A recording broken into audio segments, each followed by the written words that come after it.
Imagine spending $400 on a fancy inverter generator because you never want to worry about power again. Then, on your first trip, a ranger knocks on your door at 9:30 at night and tells you to shut it off or face a citation. You weren't breaking any generator law. You were breaking a rule you never read. And that's just entry number 7 on this list. I'm Roadside Randy, helping everyday Americans make smarter decisions about RVs, trucks, and life on the road. Today we're covering 7 things RV owners do all the time. Things that feel completely normal that can actually get you in trouble, depending on where you are. Some of these are federal rules, some are state laws.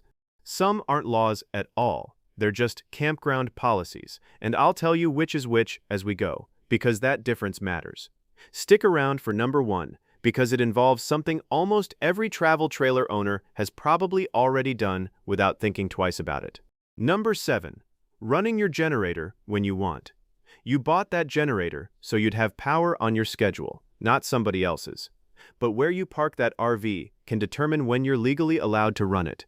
Here's the thing people get wrong. They assume generator rules are federal, one standard, coast to coast. They're not. National parks can set their own generator restrictions, and some are much stricter than you'd expect. Yellowstone, for example, only allows generators in certain campgrounds, and even there, only between 8 in the morning and 8 at night. That's not a suggestion. That's the park's rule for that specific campground. Now hop over to Bureau of Land Management land, and it's a different world. BLM doesn't set nationwide quiet hours at all. Their standard is just unreasonable noise, and it's up to the local field office to decide what that means. National forests are similar, no blanket rule. It's up to each individual forest. So when your generator gets you a warning, it might be an actual regulation, or it might just be a campground's posted policy, which isn't a law, it's a condition of using that property, like a hotel's checkout time. Either way, ignoring it can get you kicked out or cited. Before you fire it up, glance at the entrance sign or the campground website. It takes 30 seconds and it saves you an awkward conversation with a ranger at bedtime. But generators aren't the only thing that seems harmless, and isn't always. The next one involves something that comes out of your sink every single day. Number 6. Dumping gray water on the ground. Most RVers know you can't dump the black tank on the ground. Everybody gets that one.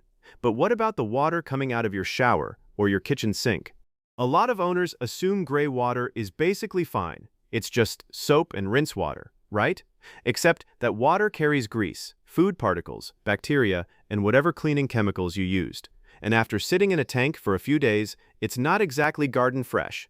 In California, for instance, state law treats gray and black water the same way once they've passed through your RV's plumbing and holding tank. Both are considered sewage, and dumping either on the ground can mean real fines, in some counties even the possibility of jail time for repeat violations.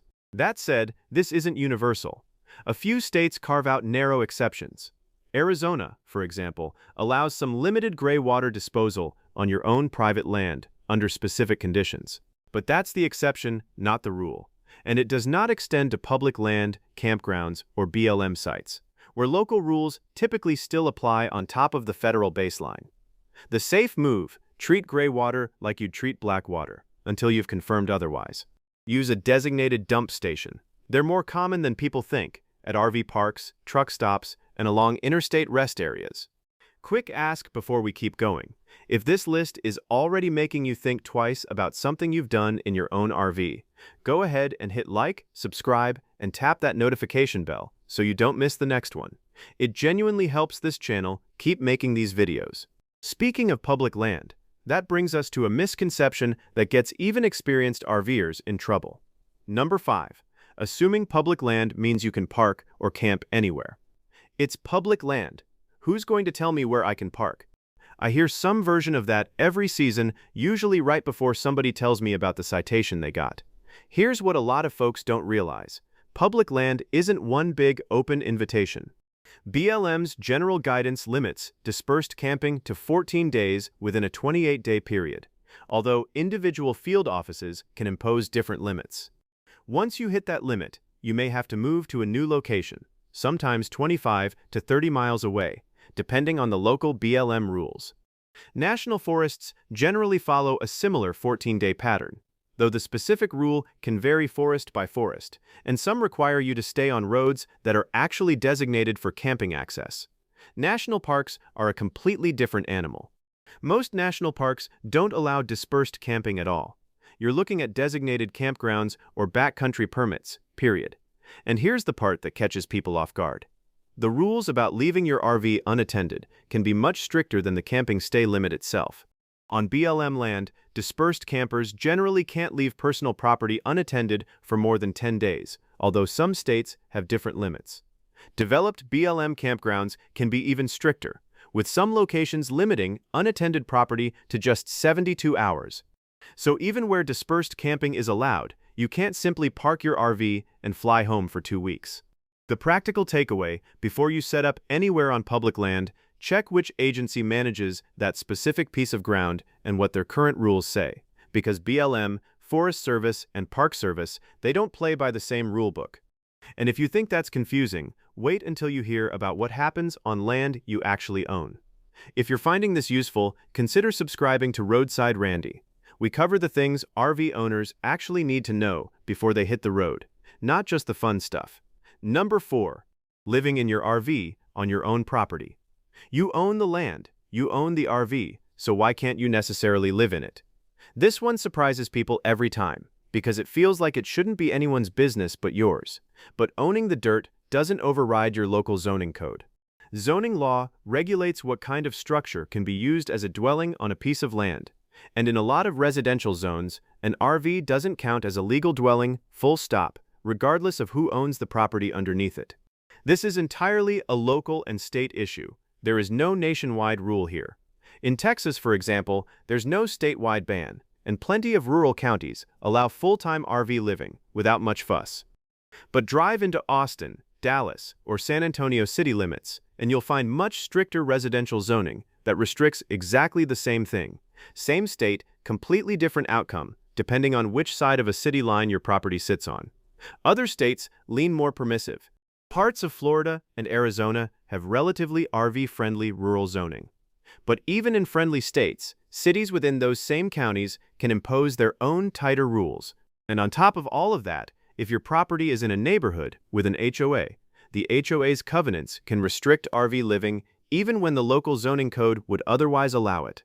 What to do instead? Before you assume you can move onto your own land full-time, call your local zoning or planning department and ask directly, not a Facebook group, not a forum, the actual office that enforces it. Some jurisdictions allow temporary RV living during construction of a permanent home with a permit. That's worth asking about too. Quick question for the comments, and I actually want to know, have you ever looked into living on your own land in an RV, even for a season, and what did you find out? Drop it below, because I guarantee somebody reading this is about to buy land thinking the deed is all the permission they need. Now let's talk about something almost every RV owner trusts a little too much, the GPS on their dashboard. Number 3. Taking your RV down any road your GPS recommends. Your GPS says, turn right. The road looks perfectly normal, but your RV might not legally belong on it. Here's the root of the problem. Most consumer navigation apps, the ones built into your phone, route every vehicle the same way. A compact car and a 42-foot motorhome get identical directions. Standard apps generally don't factor in your vehicle's height, weight, or length, which means they can't warn you about a bridge with a 9-foot clearance or a road with a posted weight limit your rig exceeds. And this is a real problem at scale. The Federal Highway Administration maintains data on hundreds of thousands of bridges across the country, and a meaningful number of them have clearances well under what most people assume is standard. Bridge strikes involving oversized vehicles happen thousands of times a year nationwide. Now, to be fair, not every GPS mistake is a legal violation.